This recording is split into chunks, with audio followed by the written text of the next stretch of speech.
คิดเธอสุขใจเทนาบ้านเรานี้พวกเขาหาแสงกันดีกันมาเมื่อกี้ผูกพันกินได้จะผ่านสวรรค์บาท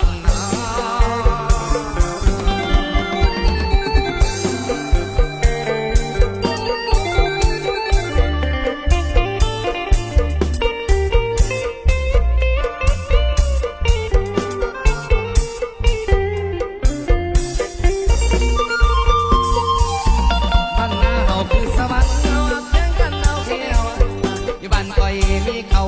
อยู่บ้านเจ้ามีป่ากินข้าวห่วมพาเฮฮารวมกันถึงอยู่แดนไกลแต่ใจคิดเธอสุขใจเทนาบ้านเรานาพวกเขาห่างแสงกันดีกันมาเมื่อกี้ผูกพันที่ใดจะผ่านสวรรค์บ้าน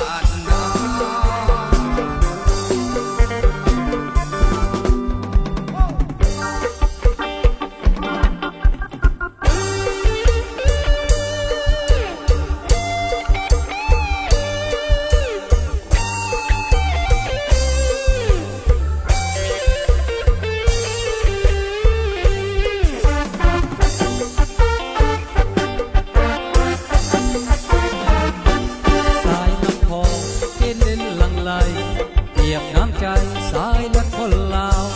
ดอกจำปามาลาบานอาเตือนบอกข่าวว่าลาวจะเดินเสียงที่ดังแต่เหนือเกินใต้ล็อกของไกลตามสายบู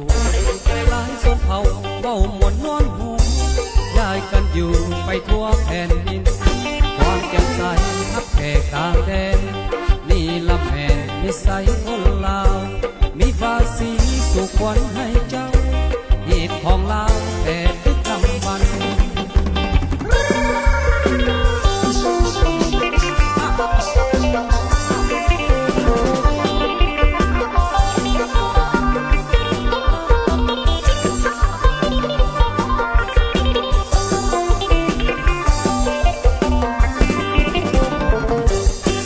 มืองลาวมีเสียงแคนเป็นดอกจำปามีแม่พองสายคันลาลองลายคนลาวเป็นคนมีน้ำใจมีหอยยิ้มต้อนรับแขกใกล้ๆสมิตรภาพยิ่งใหญ่ดื่มเบียร์ลาวเมืองลาว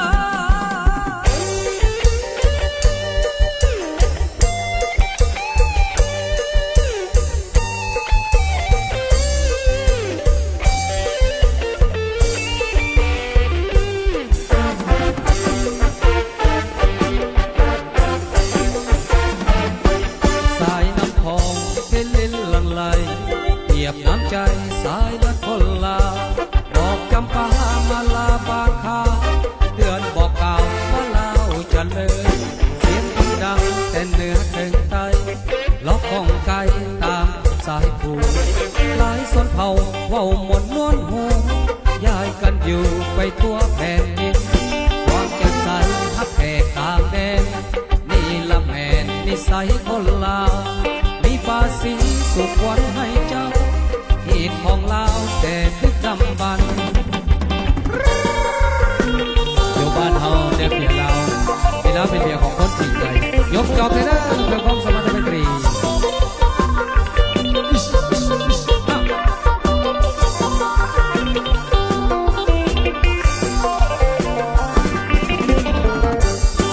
เมืองลาวมีเสียงแคนแดนดอกจำปา